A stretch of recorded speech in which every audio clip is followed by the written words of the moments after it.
The following is a presentation of TFNN.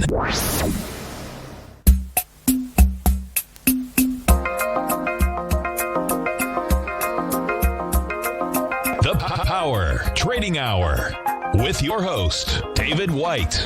Call now, toll free at 1-877-927-6648. Internationally at 727-445-1044. Now, David White. And welcome, everyone, to another great and wonderful and exciting, stupendous Power Trading Hour with your soft and cuddly host once more, going into the breach, dear friends. The following takes place between 2 p.m. and 3 p.m.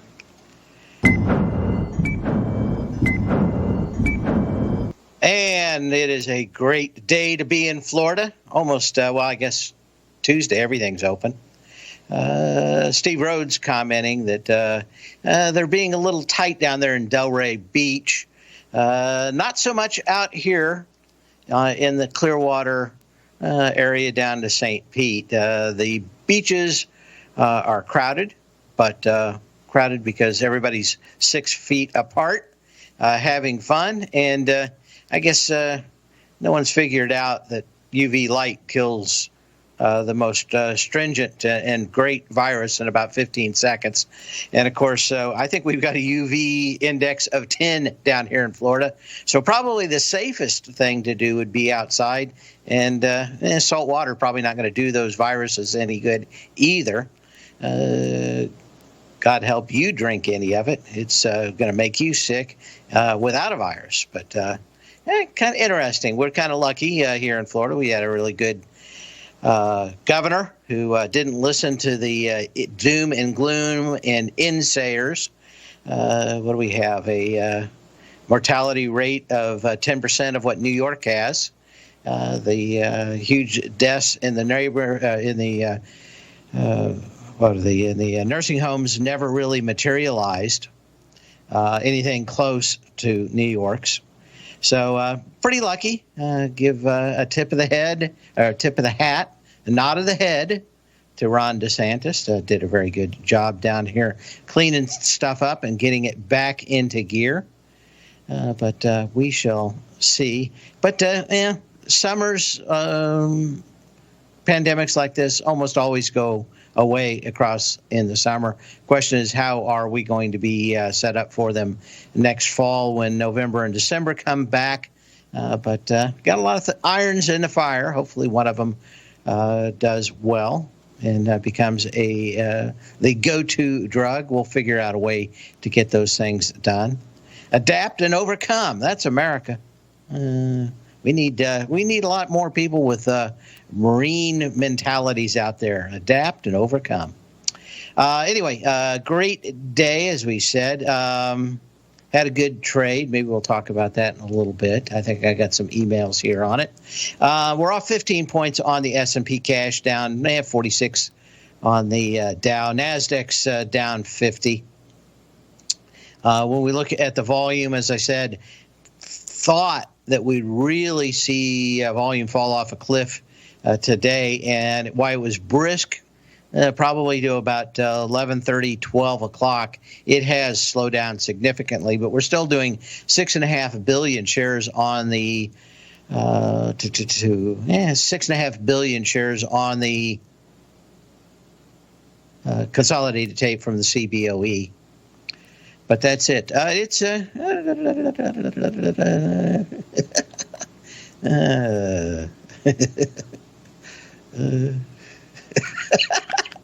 okay. All the people with the private messages in the den, I have read them. Okay, so I am getting you there. Other things going on here. Anyway, I suspect that a lot of the action that we have today is basically leading into a little bit of what I think is going to be a little bit of a pop tomorrow.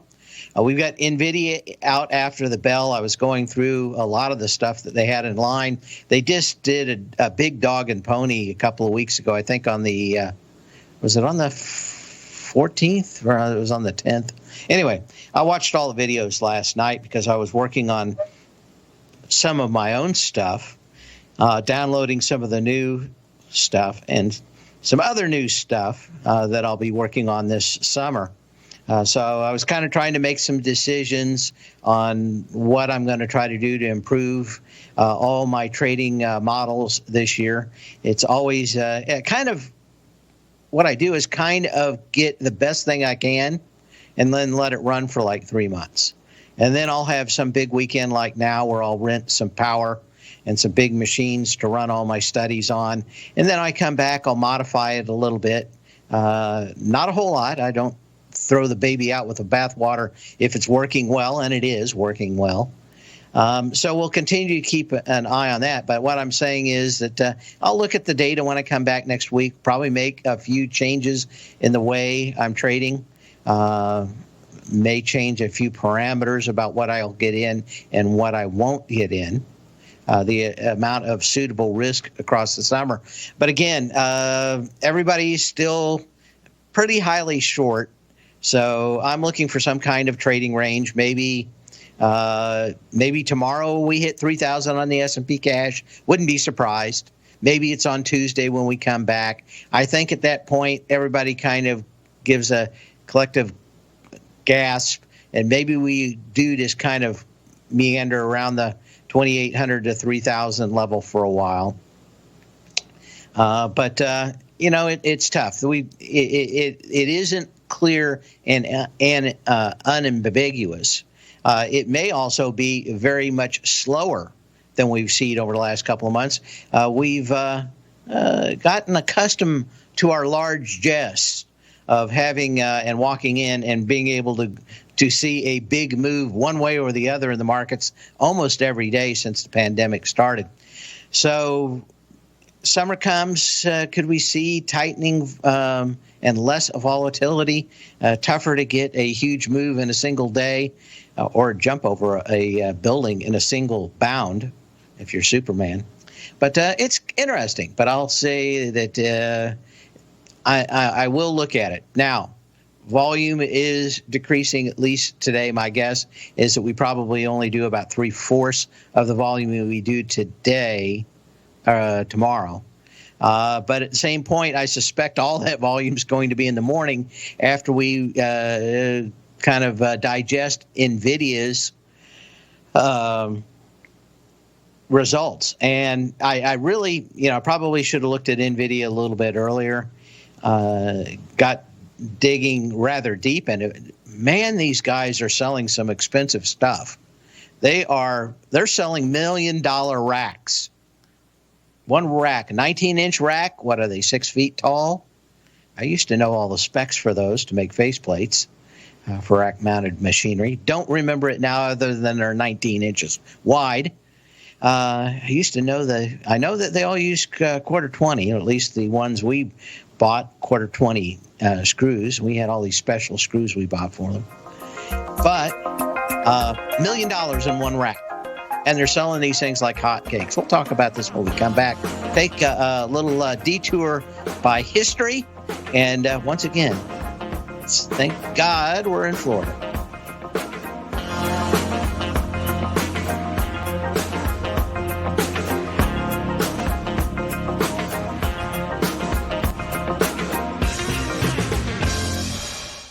If you're not currently using the TAS Profile Scanner when looking at setting up your trading opportunities, then your arsenal is short a mighty weapon. The TAS Profile Scanner is a standalone piece of software that instantly filters over 2,500 global financial markets such as stocks, ETFs, commodity futures, and Forex. Headed by Steve Dahl, TAS understands that in today's technological world, the use of top-flight software applications and technical analysis expertise is essential to successful trading in today's market. You also gain access to the webinar that Steve Dahl and Tom O'Brien just hosted, The Best Way to Use the TAS Profile Scanner to Profit. This webinar archive is available for all subscribers immediately upon signing up. All new subscriptions also come with a 30-day money-back guarantee, so you have nothing to risk. Start your subscription by visiting the front page of TFNN.com today, and you'll find the TAS Profile Scanner under the Services tab. Sign up today.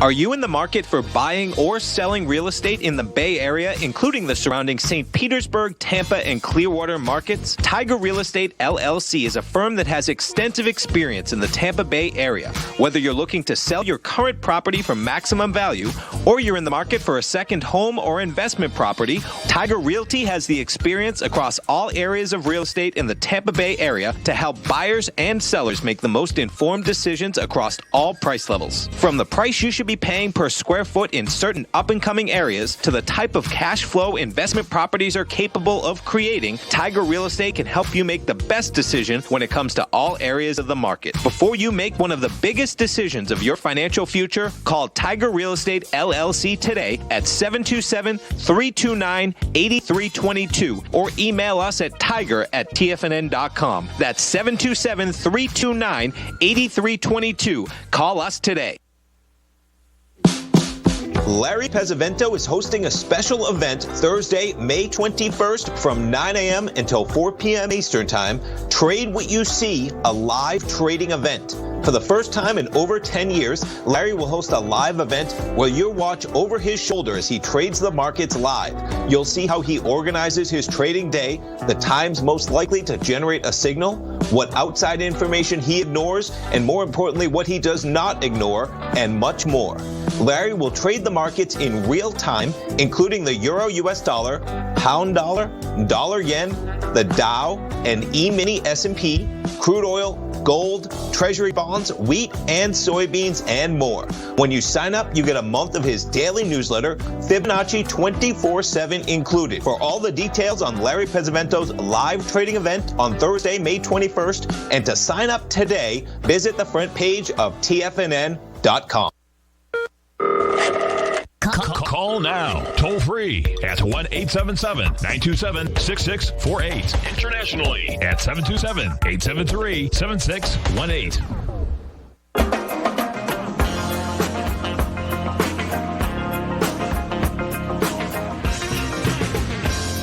And let's do a little history and then we'll move on. Then it's all just a little bit of history repeating. On this day in 1881, in Washington, D.C., humanitarians Clara Barton and Adolphus Solomons found the American National Red Cross, an organization established to provide humanitarian aid to victims of war and natural disasters in congruence with the International Red Cross. Clara Barton had gone after a disastrous civil war here, where she would have probably been better off just shooting anybody that came anywhere near her or the operating doctors. Of course, they didn't believe in bacteria because one of the doctors that started showing results on washing their hands and sterilizing the operating theater was a Jew, and all the other scientists were not. So that was pretty much it. That and childbirth, they weren't big on washing their hands because yes, a Jew said that they should do it. So that was good enough for them to do just the opposite. Anyway, Clara Barton went over to wars in Europe. And, of course, they did wash their hands and do everything else. They'd already gotten the memo. She came back, and I think about 1878, something like that, and started working to found a institution that wouldn't do fake medicine, actually wash their hands, clean up, and have a clean operation theater. So it was kind of interesting that she came back. Well, she said she was so tired from all the stuff over there in both wars that she could barely get out of bed anymore. She made everybody come and wait on her. She had a house in Washington, D.C., and come to her bed. Well, the interesting thing was she was not an invalid, wasn't stuck in the bed, but she basically kept that up until her death, I think, in 1912. She made everybody think for about 27 years she was on death's door and got a lot of stuff for the Red Cross for it. But like I said, when you look at history, it's always interesting because it's rarely the way it's actually depicted. A lot of times people do a lot of good, but a lot of times they may cross the line on what is real and what is propaganda to get their way. But Clara Barton, well, one of the first people that really understood the power of PR. And, of course, she'd write letters to everybody from, quote, quote, her bed. And that was just when anybody else that could report her wasn't around. But interesting, she got the job done at the cost of probably what the truth was. But what else can you say? Now you know the rest of the story. Yes, you do. Clara Barton, the first one to really understand politics, I think, in Washington, D.C. on a industrial scale, but interesting nonetheless.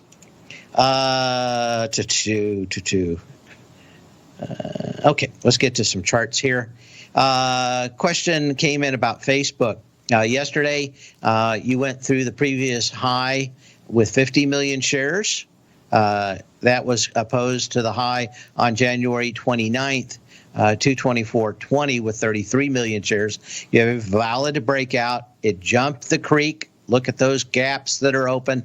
I mean, it did it almost perfectly, almost maybe $1 or $2 higher than the gap. You got a little higher out here, probably coming back to 224.20. And that would probably, as I said, I'm looking for some kind of consolidation. Some of these will consolidate just over their breakout areas. Interestingly enough, there is some storms brewing out there for Facebook.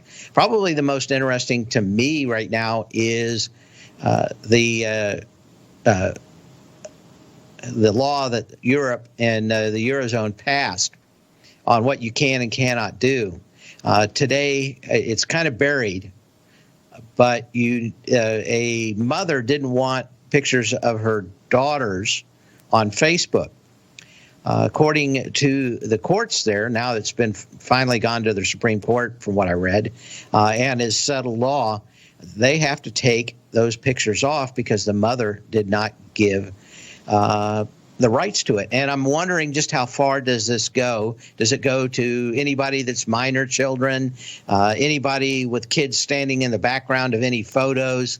A lot of this kind of overhead could end up taking something like Facebook to a grinding halt. Nobody really paying attention to that now. But can you imagine everybody being told that they didn't have permission to put somebody's photo on here in the United States as we talk about enacting kind of the same laws? Not saying they're good and bad. We're not in the right or wrong business. At least for Facebook, we're in the higher and lower business. Question is, would that hit? Right now, Amazon and Google are in the spotlights and probably not being focused on as adroitly as they are looking at Facebook. So maybe they get to skate by a little while longer, but don't be surprised 3-6 months you start hearing bills, probably after the election, start hearing about bills that are along the lines of that GRDP. I think that's the initials for that privacy law in Europe. Some of them have already kind of moved into what California has already said, but there are a lot more and a lot tougher in Europe. And if those make it to this way, I think probably be problematic for Facebook's growth. I don't know if they can hold the earnings, but it may put a dent in future growth.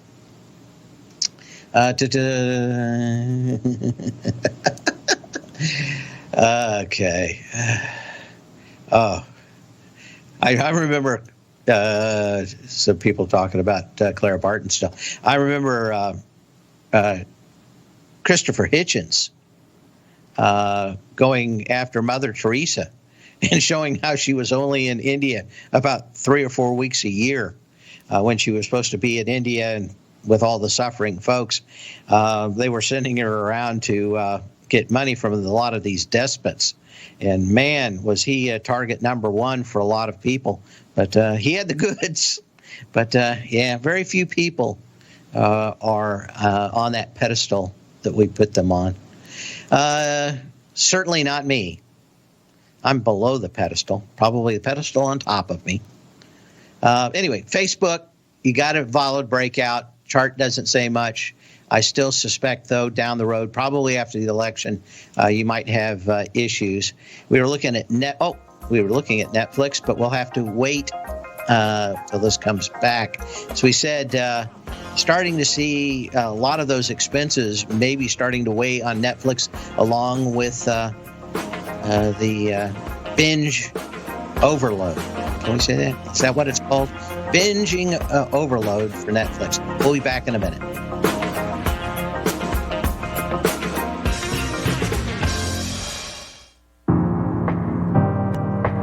If you're a trader in the market looking to find the path that leads to maximizing profits while decreasing risk, then now is a great time to try out Dave White's daily trading service, The Path of Least Resistance.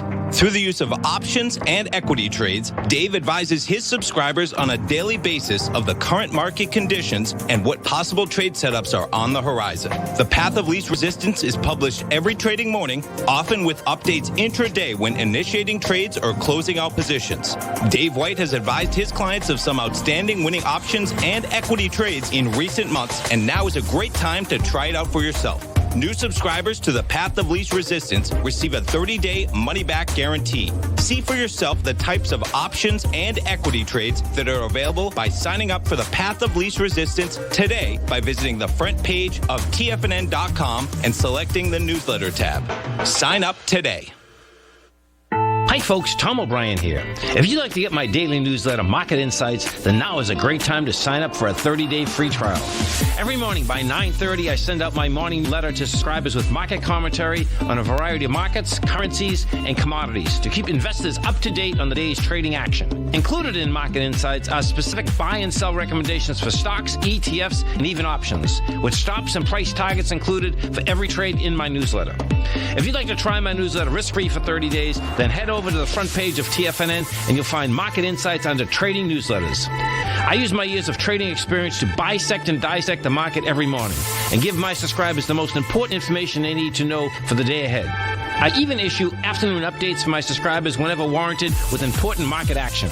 I'm always scouring the market for the next great trading opportunity. Sign up for your 30-day free trial to my daily newsletter, Market Insights, today by visiting the front page of TFNN.com. Wow! Go get them, folks.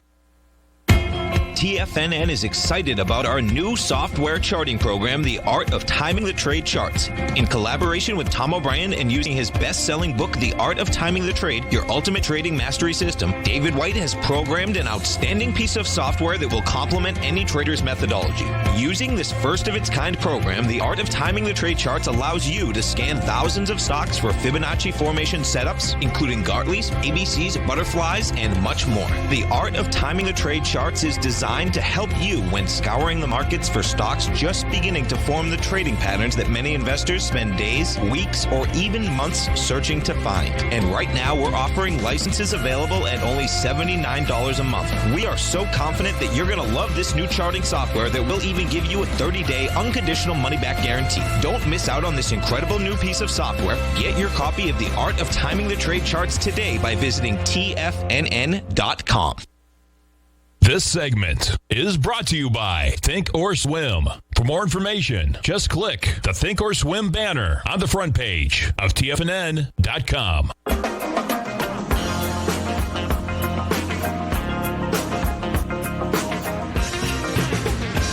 And thoughts on small caps today. Rotations piling in. There's a lot of noise going into this weekend because volume's going to fall off tomorrow. We also have NVIDIA earnings that'll probably impact the NASDAQ. I think a lot of people are getting short that. We were talking about NVIDIA.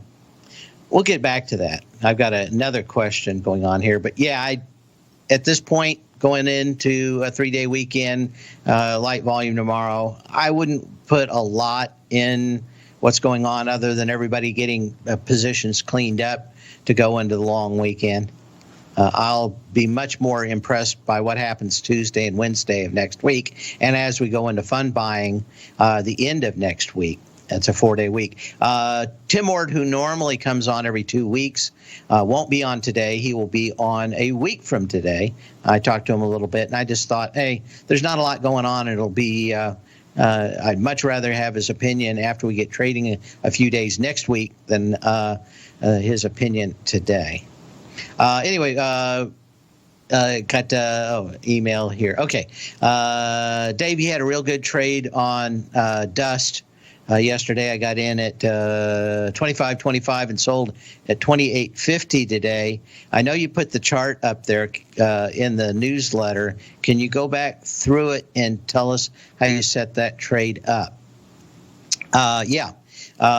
Here's one that it really kind of popped out of my scans for my power law vector indicator, and that was this huge descent from February 24th down to March 16th. If you can't see it, my power law vector indicator number came out with 24. It's a lot of energy on the way down. On the way up, that number was about 17. So you're off about 25% on the energy, pushing it back up to the highs. Now, when you broke the February 24th high, that had 28 million shares. But you got into it on the 19th with 14 million shares. The next day, yesterday, when I saw that thing spike to $50, we got into the dust. I said below 25.50. I guess this guy bought it 25.25 and got out at 28.50. I was hoping for 29 today. I thought we'd hit 29. Didn't quite get there. About 12 cents light on dust. We'll show that in a minute. So a good one-day trade, but you got into it with almost no volume. This is the pattern that I live and die for. Now, going into a weekend, I know that I could just see this thing go sideways. Let's pull up dust here. And, of course, being a leveraged instrument could just sit there and die on the vine. But this had every indication. It got down to $25. Tested kind of the same way yesterday down at low 25.05. There was just no volume yesterday, but I mostly traded off that GDXJ chart because when things get thin, the junior miners are the first to turn on you like a bear. I wish I could do it as well as Jonathan. What was his name? I want to say Jonathan Livingston Seagull. But that's not Jonathan, the comedian. He used to always do that. Jonathan Winters, thank you. Anyway, we popped up today. I didn't quite get where I was getting. I still suspect that the dust, by the time the dust settles, bada bing, bada boom, is probably going to be somewhere between 30 and 32. That will signal the to GDXJ. That will probably signal the retrace on the miners. And I think you could easily see down here at about $43, and that would probably put that dust back into the 30, 32. But guess what? Tomorrow, probably not a lot going to happen. You got a 2x leveraged ETF. They'll burn that one to the ground over the next day or so if everything doesn't move at all. So 2 of the 3 scenarios are not going to be good. So I went ahead and I guess we took the money today. Some of my guys actually took the money, got a little more money than I did. So hats off, tip of the hat to them. But yeah, that 44 level, there's that big gap there. Thinking that the GDXJ, that's probably where it's going to come back. And the bears were so oversold on the dust that you're going to have that huge snap. And of course, it's not many times that you get 5 or 6 or 7% on a reversal, and then another 10% the next day. So I'll look for possibly a little bit more push up, maybe on Monday or Tuesday. If this continues to be light, that will be most interesting and maybe another opportunity to get back in. What you're looking for is a close below the February 24th high, which is $46.42. You're just a hair above that. If you get that close today, then you've got a valid sell signal, much less a short signal on the very light volume against that particular high. Is it the end of the world for gold bugs? No. If you don't stop at about 43, then you got 38 is really the next level down here.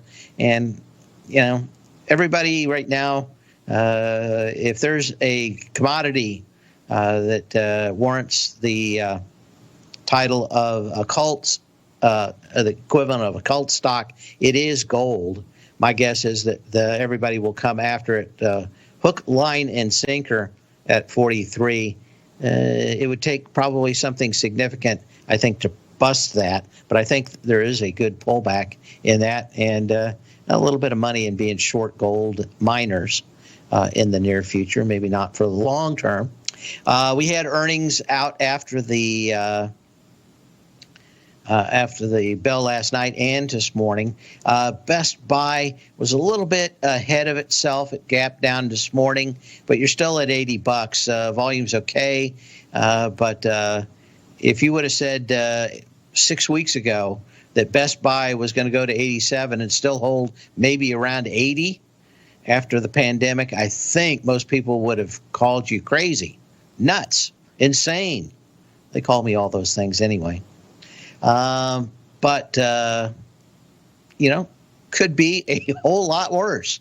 But they did talk, sold a lot of big screens, sold a lot of phone upgrades, and I think see a lot in that. BJ's Wholesale Club, a huge breakout on volume today. No doubt about it. This is gone higher, and all the negative Nancys, the Karens, the naysayers, the end of the worlds, I guess they're not hanging out at BJ's Wholesale Club, because this thing blew through a 6 million share high back on March 19th with 15 million shares, and we're not even done yet. Pull back to about $32 would be where you might want to look at this again. And again, I think we're probably going to get into some consolidation phase across the summer. And I think you're going to get an opportunity on a lot of these that did break out to come back to them. Boot Barn had just gone right back up to where it had gapped down on the 9th of March, did that gap down on 3.2 million shares. You got into it yesterday with about 1.5 million shares. Earnings today didn't change much of that. But whether it's a Boot Barn or a shoe paradise, what is it? A shoe carnival? A boot barn and a shoe carnival? They both much better than you would think. We'll be back in a minute.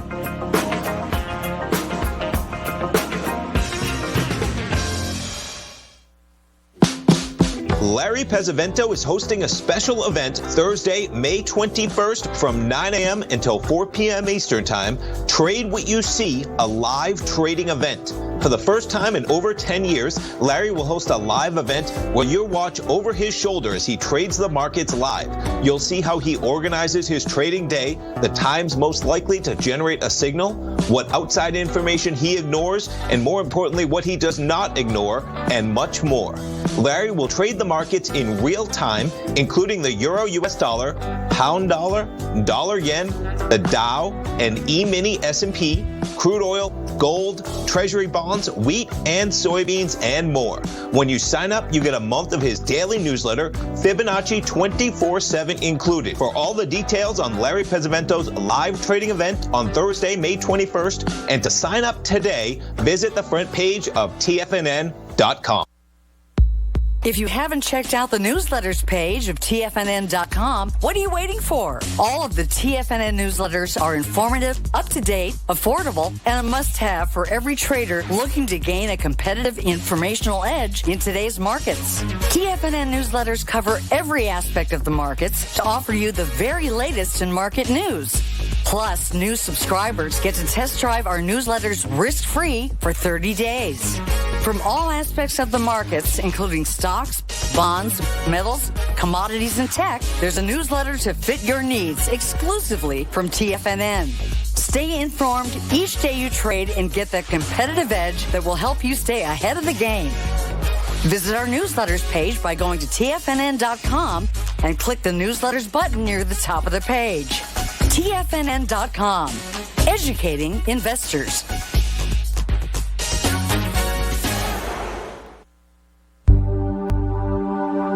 Are China A shares hot or not? If you trade China A shares, now may be time to take a closer look. Trade CHAU or CHAD, Directions Daily CSI 300 China A Share Bull and Bear ETFs. China A shares in either direction. Visit directioninvestments.com today. An investor should consider the investment objectives, risks, charges, and expenses of the Direction shares carefully before investing. The prospectus and summary prospectus contain this and other information about Direction shares. To obtain a prospectus or summary prospectus, please contact Direction shares at 866-476-7523. The prospectus or summary prospectus should be read carefully before investing. An investment in the funds is subject to risk, including the possible loss of principal. The funds are designed to be utilized only by sophisticated investors such as traders and active investors. Distributor Foreside Fund Services, LLC. Don't forget, you can listen to TFNN live on your mobile device 24 hours per day. Go to TFNN.com, then hit Watch Tiger TV. That's TFNN.com, then hit Watch Tiger TV for the latest market information.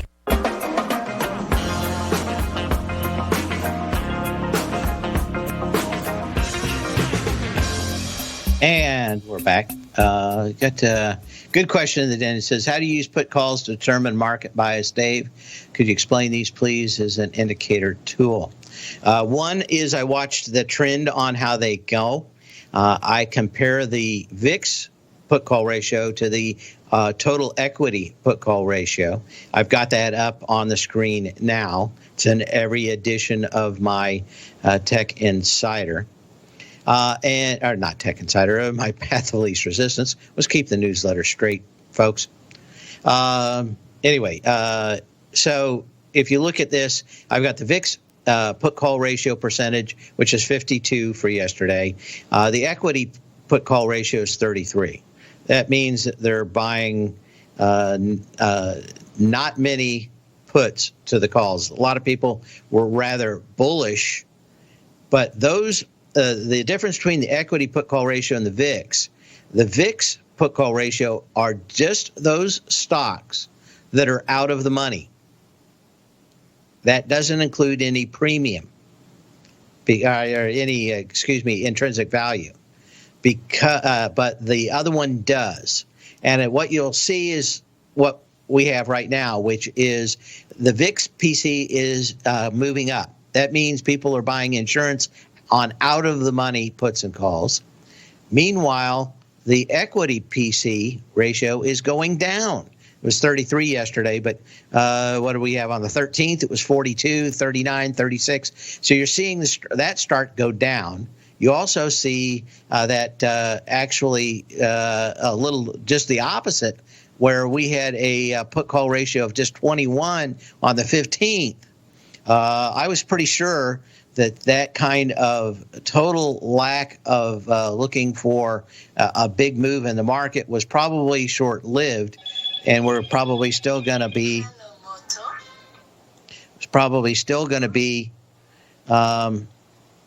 out. So it is kind of tough, but we shall see. I wonder what that looked like on February 15th. Yeah. Anyway, it wasn't much, but you'll notice that there was a ton of volume that day. The VIX total puts and calls that day was 579,000 shares. But remember, that was options expiration day. Remember? Or not February.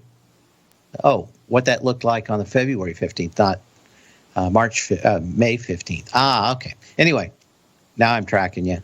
I'd have to go back and look. I just generate this every day and remember the trend. It was fairly light. There wasn't a lot of put buying on that date or into the end of February. Let me put it that way. There was some, but by the time you got to the 28th, it had moderated. There wasn't a lot of downside protection in the market. Anyway, that's what I look at. I look at the volume.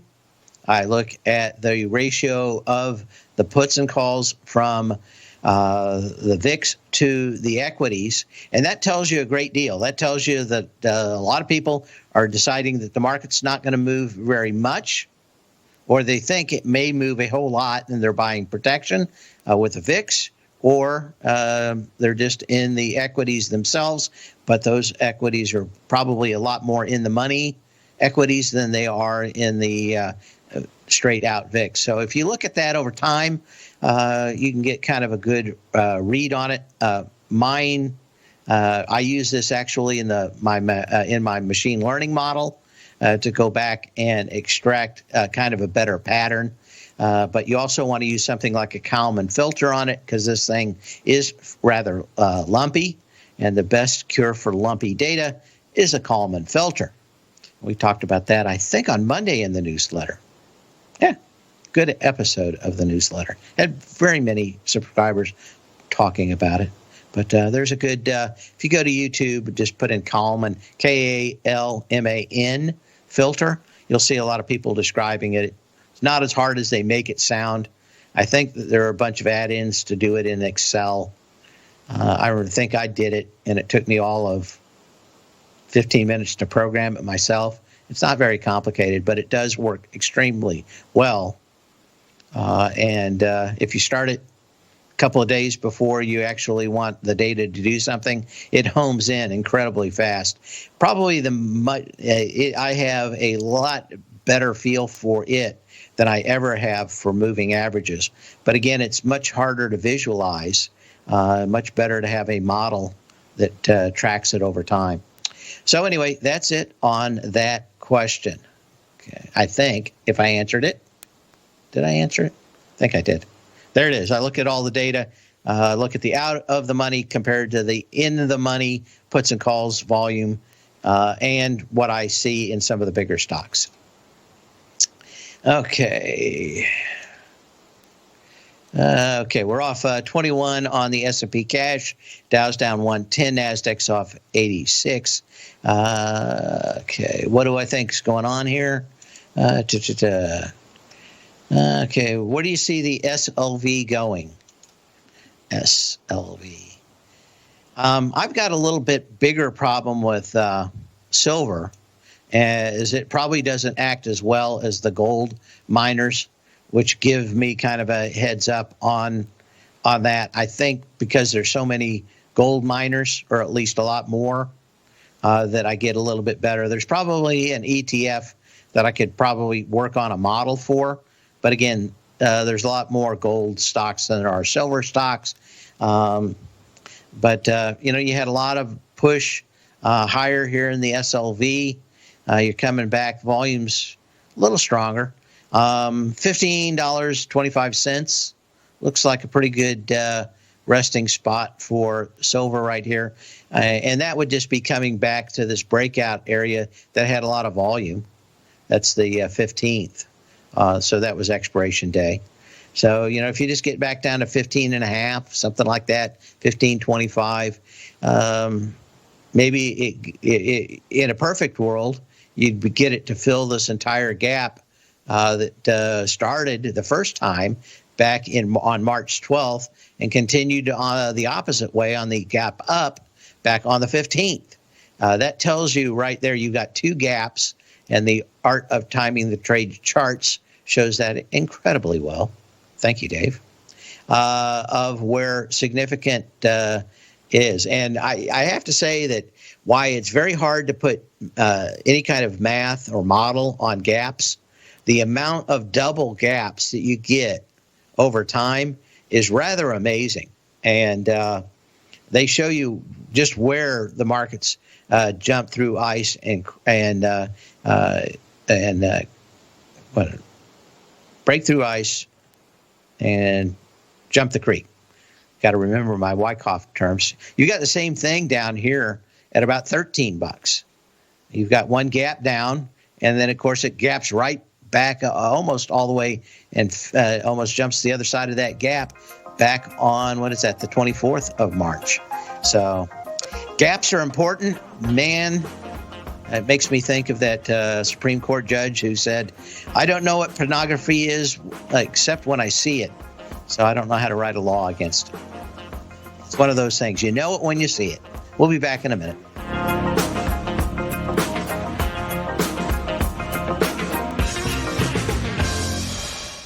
I'm certain you are or strive to be one of the best at everything you do in life. It's the most common trait that we tigers and tigresses share. If you're looking to become the best of the best when it comes to managing your money, let me teach you to do what most wealth managers tell you can't be done, which is how to time the markets. I'm Steve Rhodes, author of Mastering Probability, and for the last 12 months, Timer Digest has been tracking my newsletter signals, which have earned me the ranking as their #1 market timer in the nation for the S&P 500 for the last 12, 6, and 3 months. Timer Digest also ranks me as the #1 market timer for gold as well. The fact is, markets can be timed, and I'll teach you the exact set of tools that I use that has transformed me into one of the best at what I do. Sign up for Mastering Probability today by clicking on the newsletter tab on the homepage of TFNN.com and get immediate access to workshops where I take you step by step how to use an extraordinary set of tools as well as provide great market calls too. Sign up today. David White's newsletter, The Technology Insider, is focused like a laser on finding the next big things in technology. If you had invested only $10,000 in Microsoft in 1986, you'd have been a millionaire by 2000. Disruptive technology like Microsoft's is the key to these massive long-term profits, and the Tech Insider is the vehicle from TFNN to capitalize on these opportunities. This is the go-to newsletter that identifies, monitors, and profits on mostly little-known cutting-edge companies with great long-term prospects. David's experience is as an inventor of Emmy-winning animation products for TV and Hollywood that propelled a company public. Match that with 14 years as a full-time trader, and he's uniquely qualified to guide you through the light-speed world of ever-evolving high-tech. If you're ready to ride the next big technology bull market for less than $40 per month, log on to TFNN.com and get your 2-week free trial to the Technology Insider. Get in on the ground floor of the next big thing today.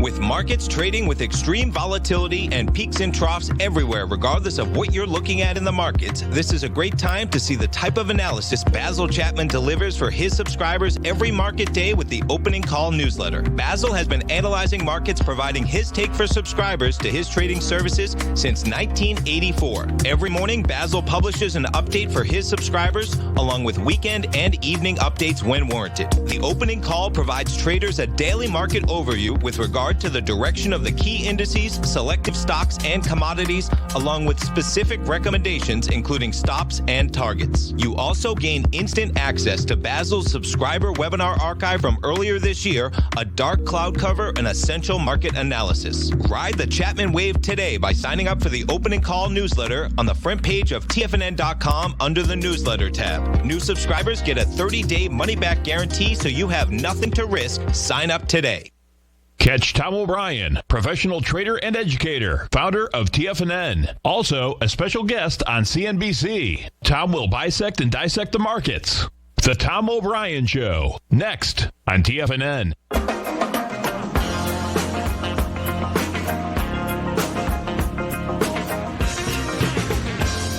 Oh, we were talking about NVIDIA earlier, and I got sidetracked. A little reminder here to get back into it. They're selling these racks of machine learning tools for $1 million for a rack, and apparently they're selling a ton of them. And I was kind of interested because I was reading about it, and they use 28. Each rack uses 28 kilowatts of power a month.